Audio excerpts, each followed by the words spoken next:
Scottsbluff couple is facing charges after a weekend domestic disturbance call brings police to their home and officers discovering a large amount of drugs and firearms inside. KNEB.TV News starts right now. From your trusted source for news in western Nebraska and eastern Wyoming, this is KNEB.TV News. Presented by Platte Valley Companies, premier provider of financial services. Hello, I'm Ryan Murphy. This is KNEB.TV News, powered by Platte Valley Companies. Thanks for joining me. In our top story, nearly 2.5 pounds of marijuana, shatter, edibles, scales, and handguns were seized Saturday night after Scottsbluff police responded to the home for a domestic call. Court records show that Quentin Beery and Angelina Palomo are both charged with possession of more than 1 pound of marijuana, distribution of marijuana, possession of a firearm during a Class 2 drug felony, and possession of a stolen firearm. Both were also charged with 2 misdemeanor counts of negligent child abuse, as 2 children were in the home asleep at the time of their arrest, and they made their initial appearances yesterday in Scottsbluff County Court. The Scottsbluff County Commissioners on Monday evening accepted the resignation letter of County Assessor Amy Ramos, whose last day on the job will be January 31st. Board Chair Ken Meyer read her resignation letter. I'm ready to inform you that I will be resigning the position of Scottsbluff County Assessor as of January 31st, 2021. Although I've enjoyed working with the county, personal reasons necessitate that I vacate my position and focus on my health and my family. I'm grateful for the opportunities I've been given with the county and have made lifelong friends along the way. This was not an easy decision for me to make, but it is one that needed to be made. I have a great office who are very knowledgeable and dependable, and I do not have any hesitations that there will be a smooth transition with my departure. I do have some office staff in mind who I believe would be good candidates for my replacement if you are interested.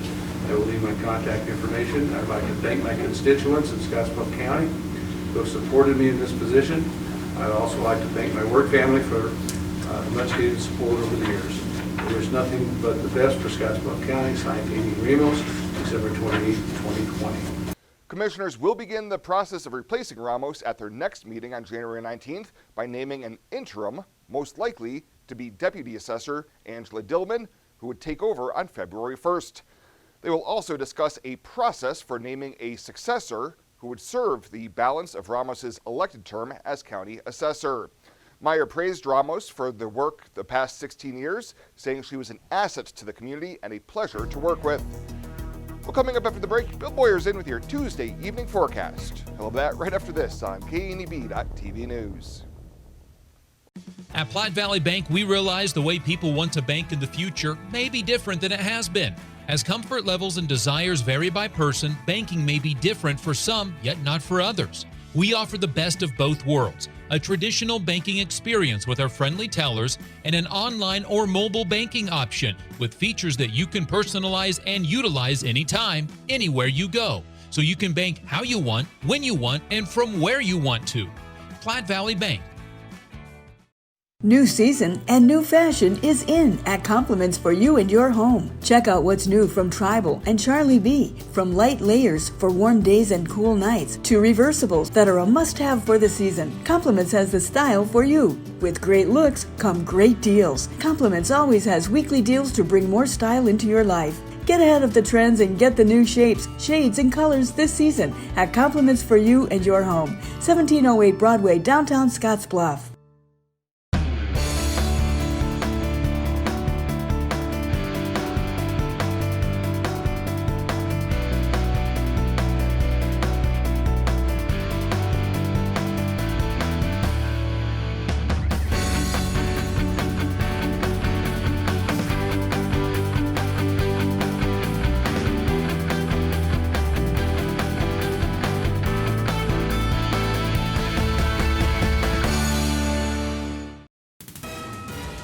This is KNEB.TV weather from the KNEB Storm Center, your trusted source for weather.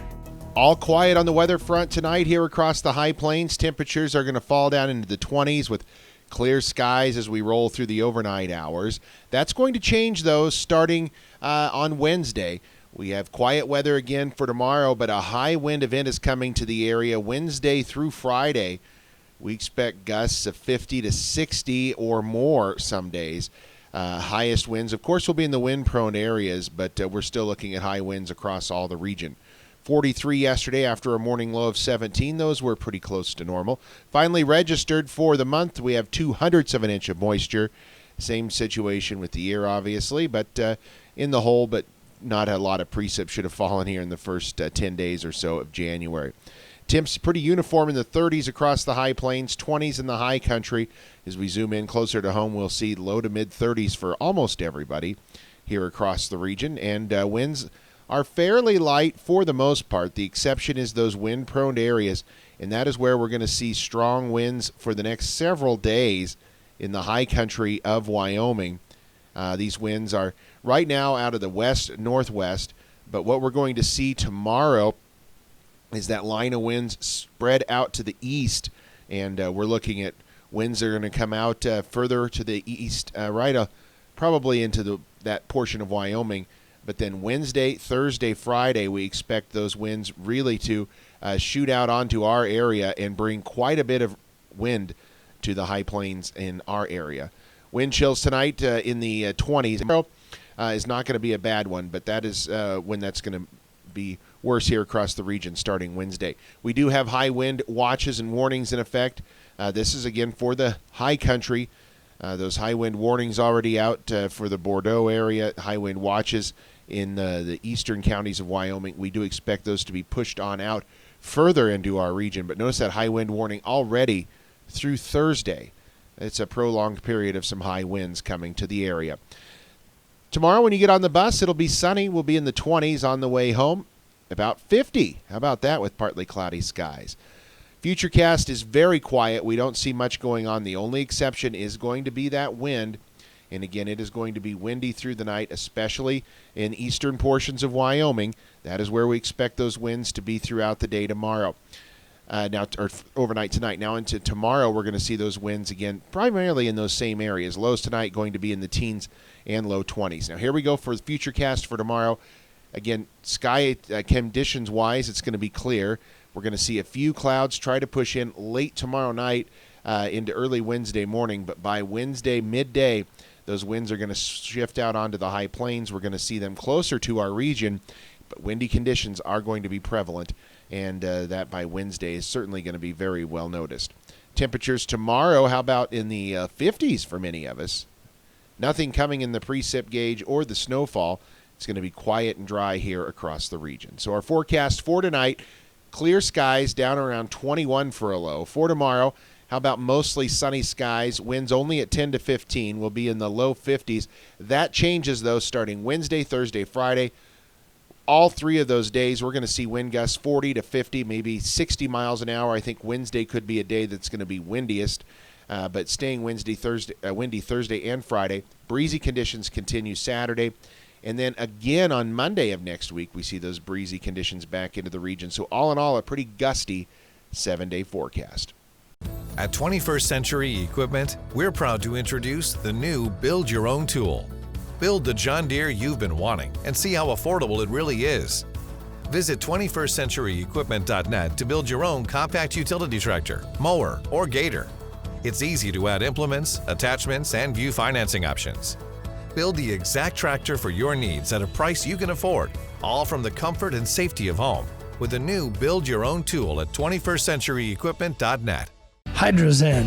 Unplug and recharge. What is Hydrozen? It's total body relaxation. It's total body recharge. It's floating weightless on water. Floating your aches, pains, stresses, and worries away. Hydrozen is a revolutionary new therapy using Epsom salt saturated water as a way to relax and rejuvenate your body. And it's now available in Scottsbluff. It is for most ages and has many benefits to the mind and body. Visit hydrozenfloat.com or call us at 308-63-FLOAT.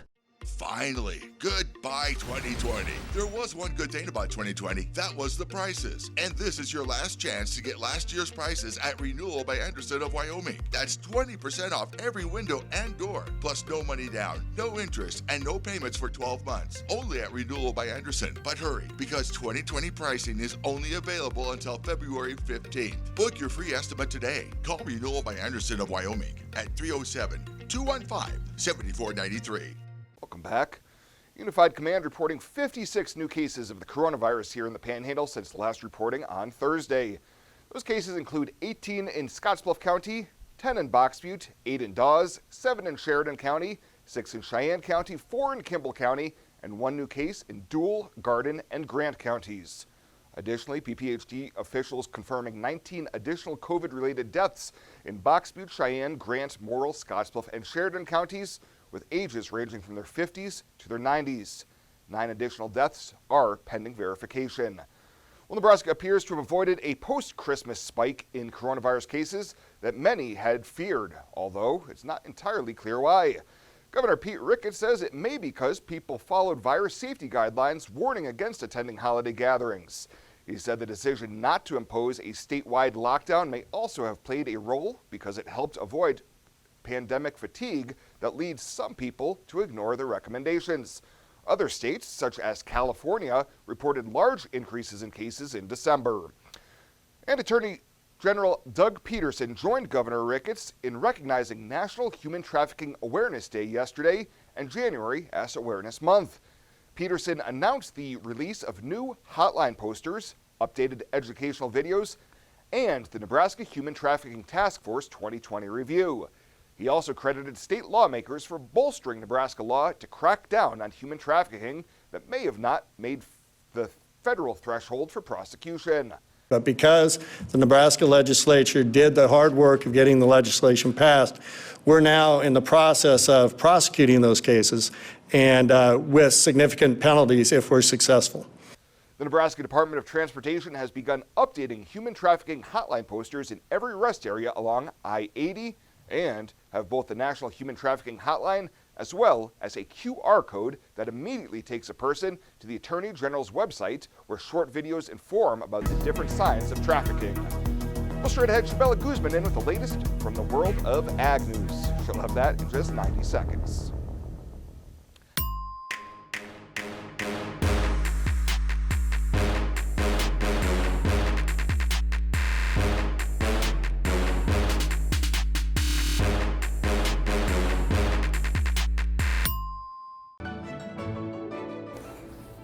This chair is way too big. It's perfect for us. This one's tiny. That's 'cause it's mine. Hey, this chair is just right. This bed is way too hard. It's perfect for me. This bed is way too soft. Just what I needed. This bed is just right. So come on over to Leaf Heads. For more than 162 years, FNBO has been with you where you are. A bank committed to helping you earn more and save more, so you can do more, both big and small. It's what you can expect from the great big small bank.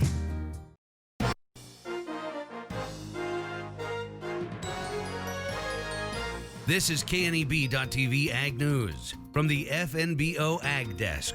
FNBO, the great big small bank. Tomorrow, the University of Wyoming Extension will host its first hemp workshop from 9 to 11 and will cover 4 different areas in hemp production. Carrie Eberly, Wyoming Extension Agronomy and Cropping Systems Specialist at SARIC in Lingle, tells us more on the workshops. So the team has lined up some really good speakers. There's 4 different topics that are going to be covered. One is going to be focused on weed management in hemp grain. One is going to be focused on hemp seed oil. The topics are meant to give growers and those new to hemp growing more education as hemp becomes more of a cash crop. So the first couple of years, we focused a lot on, markets and if we can grow it and when we're going to be able to grow it and a lot of those basics. And now that we're able to grow it in the state, we want to start focusing more on specifics to help people really understand some of the trials and tribulations that come along with having this crop in the ground.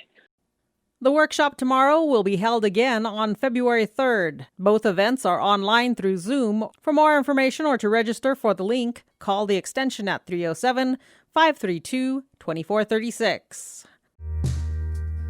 For more than 162 years, FNBO has been with you where you are.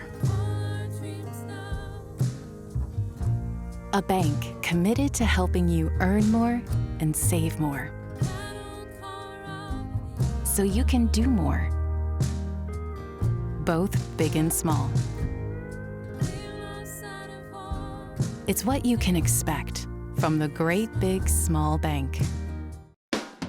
The Verizon family is full of frowns because they're spending too much for their unlimited data and phones, while the Viero family is all smiles because they're getting 4 lines of unlimited data with 2 free Apple iPhone SE for mom and dad and 2 free LG K31 smartphones for the kids, all for just $100 a month. They're saving so much, they're able to get Fido. Find out how you can too at Viero.com or your nearest Viero store. Viero Wireless, keeping you connected. When it comes to helping local folks with the loans and financial advice they need, we don't horse around. Our only goal is to help you and your family achieve your financial goals with the right loans and savings products. So if you want to bank with people that care about you and your financial needs, stop by or give us a call. First State Bank. We're big on you. Member FDIC. Online at fsbcentral.com.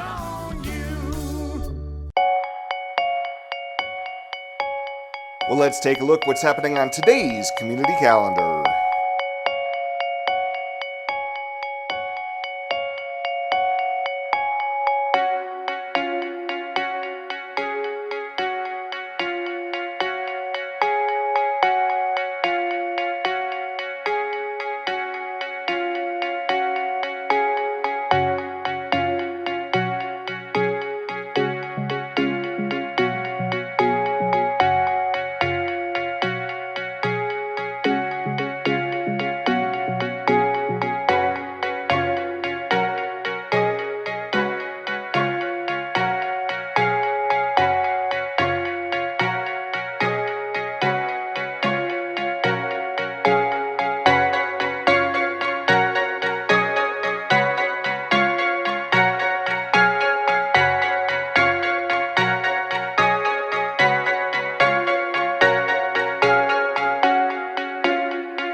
That's a look at today's community calendar, brought to you by First State Bank, honoring those who give back. Nominate your community champion at fsbcentral.com.